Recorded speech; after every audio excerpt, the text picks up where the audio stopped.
What up, B Squad? It is your boy JB, and we are here today with a review of sorts of Black and Crew Los Angeles. This is seasons 2, episode 16. This episode was titled Keyed Up and Locked Out, you guys. So before we go ahead and get into this, if you guys are watching this video or any other on the channel and you guys aren't subscribed yet, then do me a solid favor, you guys, and stop taking me out on this date and having me pay for it at the end of it. You guys know the routine.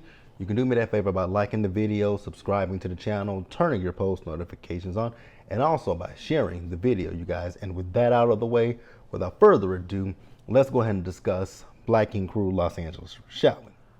All right, you guys. So this episode review is not going to be like deep, detailed review because the episode for me, it was an okay episode, but I realized with this show, I just want to talk about like key points for me. So I did take a lot of notes, but I'm not going to I'm not going to do like I normally do with my reviews. So we're just going to talk about it, and it might not be a long review, but we're going to talk about the things that I do want to talk about. So I want to talk about Kat, Nessie, and Lemire real quick. So Kat was sitting down with Nessie and Lemire, and I've expressed to you guys how I feel about the situation with Nessie and Lemire. I don't really have an issue with Lemire. It's more so my issue is with Nessie and the fact that I feel like Nessie is making a mountain out of a molehill. She is putting 20 on 10. She is just doing a lot for a relationship that she's not in anymore with Ken.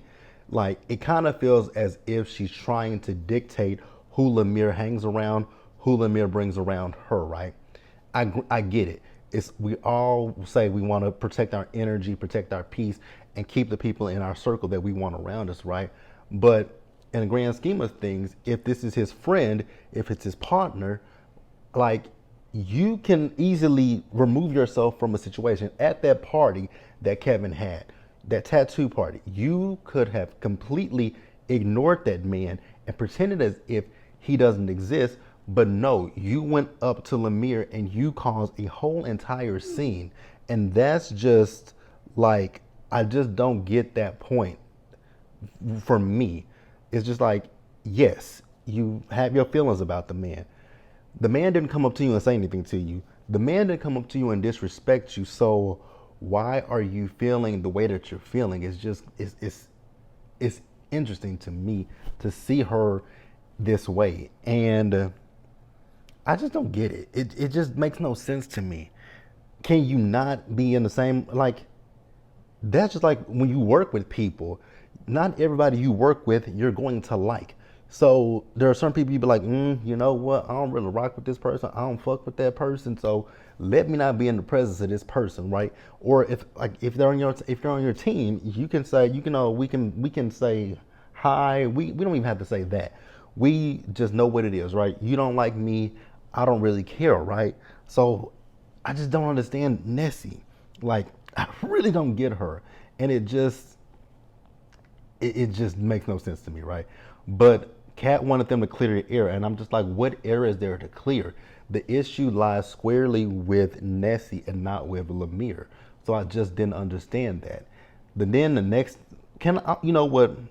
Let's go ahead and just get KP and Tim out of the way, because this is one of the reasons why I was reluctant to review this show, is because of KP and Tim. So I just want to knock KP and Tim out real quickly, right? So we see KP and Tim, they were doing a podcast, and the question that I have, I know Tim is the manager of the shop, but is he also KP's like manager with music? Because he's like a fucking shadow to KP, right? So KP and Tim are doing a podcast, right? And I forget the girl's name. She's I think Miss Ink something. I forgot what her name is, but she was at the tattoo shop. So she had a client that was coming, right? So she's texting KP and Tim because they're the only two people who have keys to the shop, right? And my thing is, if you knew that this girl had a client coming, why do you say, hey, so what time is your client coming? If she say, oh, my client is coming about 4:30 or 7, whenever your client is coming, right? I'd be like, okay, cool. You know, me and Tim, we gonna be at this podcast, right? So how about I'm gonna drop you the location, you come pick up the key, and you go to the shop and get your, deal with your client, and then you lock up the shop and bring me and Tim the key back. That could have been done. But instead, no, y'all didn't do that. So this girl is sitting here missing out on money. And that was the thing that kind of blew me in this episode, is the fact that the girls are missing out on money when KP and Tim are out dealing with his music. That is disrespectful to them. If these girls are paying booth rent to you, then you're taking money out of their pockets and away from your rent. Like, it's bad business all the way around. But the question that, like I said, I kept having is, why the hell was Tim with KP? I know he's the manager of the shop, but is he also the manager of his music, right? So the girls were talking about their frustrations with KP and Tim. And like I said, again, I get they're out promoting KP's music, right? But Tim couldn't say, Tim wasn't even there. He wasn't even talking in the interview. So Tim, when that girl texted him, he could have been like, you know what, KP, she hit me up. Let me go let her in the shop real quick. I'm gonna be right back. You didn't provide anything to that interview that he did for the podcast. So I didn't get it. So then, we see the girls once again. They're talking to KP and Tim, addressing them not having keys to the shop, right? So Tim decides that he wants to say, oh, well, I don't we know it's got to be a thing of trust after the situation that happened with Barbie. You trust them enough to take their money for the booth rent, but you don't trust these women enough to give them a key to the shop. Please make that dumb shit make sense to me, because it doesn't make sense. If I trust you enough to say, hey, that's your booth, hey, it's gonna cost this much money a month, so you run me the money every month. But I don't trust you enough to have a key to this place because of what happened in a previous situation. What kind of sense does that make? Like, once again, they're losing money because you two are the only ones with keys to the shop. Where are they supposed to? They could tattoo in their homes, but if I have to tattoo somewhere else, you ain't getting your money because I ain't tattooing the shop. So fuck you and their booth rent. But eventually KP and Tim gave them keys to the shop, and that's that with them. So I want to pause here and we're gonna move on. All right, you guys. So let's move back over to Nessie, right? Once again, I'm gonna keep saying it. The stuff with Nessie and this Ken situation, it's really annoying. It's roadkill. It's overkill. It's dumb. Why are you letting this man have the power over you? Like, it makes absolutely no sense to me whatsoever. If you're not in a relationship with this man, why are you still thinking about him? Like, I don't give people the time or day in my head if I don't rock with you, if I don't fuck with you. So you're allowing this man to be inside of your head the more you keep thinking about him. Like, he probably ain't even thinking about you the first, but here you are harping on him. And I think that's something that's frustrating me with this show. Some of the things we are not moving past. Like I said, this situation with Nessie, she's not moving away from the situation. So we see that she had an accident in this episode in her car. So Nellie came to get her. So we also saw Nellie. So Nellie went to go meet up with Bookie because I guess Nessie has a drinking problem. So Bookie also has, he's had his issues with alcohol, right? So Nellie feels that Bookie can have a conversation with Nessie and basically try to be there with her. Nellie feels like that Bookie can talk to Nessie and, share his struggles with her, right? Y'all don't think that maybe if she has a drinking problem, we don't think we should take her to, rehab, Alcoholics Anonymous, something like that? I'm just asking the questions, right? It is always nice to have someone that you can bounce things off of, right? If you feel like you're struggling with something, it's always nice to have that person on the side that, hey, this person's dealt with this. I can sit down, I can talk to this person, and maybe they can give me some helpful tools and tips to help me through this situation, right? So I'm cool with that, but I'm just still sitting here thinking to myself, like, y'all don't think that maybe she should go to rehab, maybe she should go to AA? That's my whole thing. Is that where we're not, we're really not going to do this? But okay, cool. Next up, Kat and Jamie. So you guys know that Kat wants to move out to LA. She wants to move her family there, right? So Kat and Jamie, they're looking at homes in LA. The one thing that I will say about them houses in LA, they look small as fuck, but they're hella fucking high.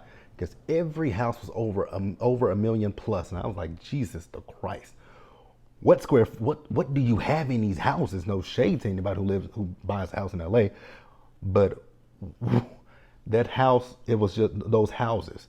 I was like, there is no way I would spend 6.5 million, because one of them I did see, it said 6.5, I believe, if I'm not mistaken, right? So if they put down an offer on the house, well, actually, scratch that. Let's backtrack real quick, right?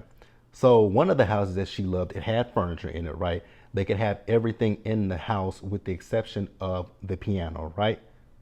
So they, the realtor Rashad told them that if they need to put an offer down today, right? So Jamie and Kat decide they're going to put down a cash offer, right? So then, we see Kat. So Kat is with her team, and they're celebrating Lemir's first day as the guest tattoo artist at her shop, right? So once again, Nessie. If you guys watch my reviews from season 1 of Black Ink Crew Compton, I actually like Nessie, and I still like Nessie. I don't want it to come off as if I don't like her.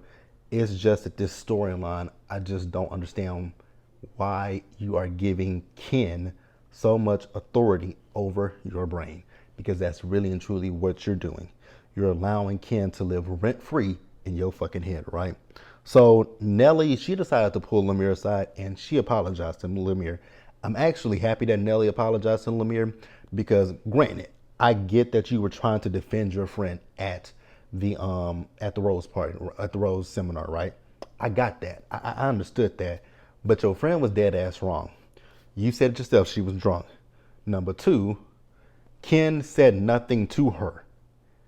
I would understand it so much more if Ken came in and said, hey, what's up, bitch? Or hey, fuck that hoe. Something like that. If Ken came in and disrespected Nessie, I would absolutely understand what Nessie said to Lemire. Like, you brought this man around. I don't fuck with him, and then you bring him here and he disrespects me. But Ken did not disrespect her. Nessie was the one who was disrespectful. So for Nelly to defend her, I was like, I don't know what we're really defending here, because again, nobody did anything to disrespect Nessie. Nessie is the one that got the shit started. So what Nelly should have did was, be like, hey girl, come on, let's go over here, get you some water. Let's calm down. It's a little hot out here. Let's just calm down. Let's calm the situation down, something like that. Because I still don't understand it, right? But I am, like I said, I am happy that Nelly apologized, right? So this is the end of the episode, and I got this done in under 15 minutes. Didn't think I would do that, but I thought it would be less than this. But so, Kat, you guys remember I just told you a few minutes ago, I think that's how we'll do the reviews going forward. I think that's how we'll do them. Like, one half of the review, we'll talk about KP's shop, and the other half, we'll talk about Kat's shop.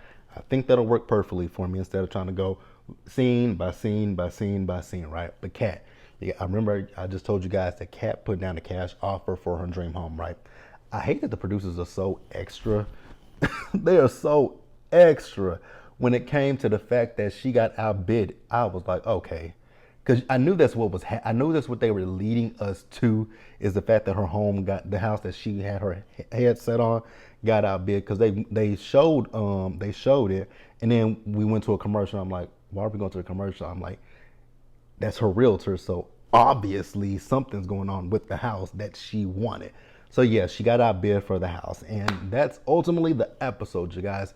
Let me know down in the comments if you watched the episode what you guys thought about it.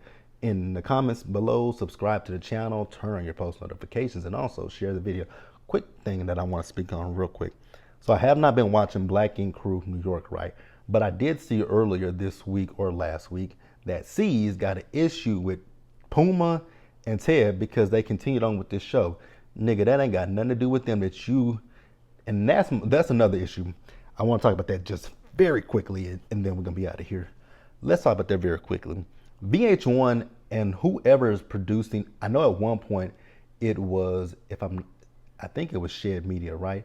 I can't remember who used to. Nope, it was the one that people boycotted in 2020. I can't remember the name of that company, but Bluefish, something fish. Here's my issue with VH1 when it comes to Caesar. So VH1 didn't decide to fire Caesar until the situation with his dog. Granted, I don't believe that anybody should beat any animals or humans, right? But VH1 didn't make a stand with Caesar until he beat that damn dog. Wrong is wrong, right? VH1 never said shit about Caesar when it came down to his daughter and the accusations that that young lady made against him. That is my issue with VH1 when it comes down to Black Ink Crew and Caesar. Y'all parted ways with Caesar because of a goddamn dog. Love animals, I love dogs, I love all animals, right? But a human being, a human, a child, accuses her says what her father is, abusing her. Y'all don't do a motherfucking thing about it. Y'all actually gave that motherfucker a fake ass storyline when he did that fake ass press conference. Like VH1, that's my issue with VH1, just right. Because that's what I don't really, if you guys don't realize, I don't really watch VH1 too much these days. Only thing that I watch on VH1 now is this, and it was Basketball Wives. I'm done with Basketball Wives. Speaking of Basketball Wives, let's just talk about that. Let's just talk about that real quick, right? Season 11 of Basketball Wives. They are currently filming, and Evelyn Lozada has returned. Don't ask me to review that bullshit because it will not happen. But that's all I got, you guys. Let me know what you guys thought about everything that I just talked about, including Basketball Wives, Black Ink Crew, New York, Caesar, him being upset with Puma and Ted, and Black Ink Crew, Los Angeles. I'll see you guys in the next one. Stay safe, you guys. Take care of yourselves. Wash your hands. Be blessed. And I'll see you guys in the next one.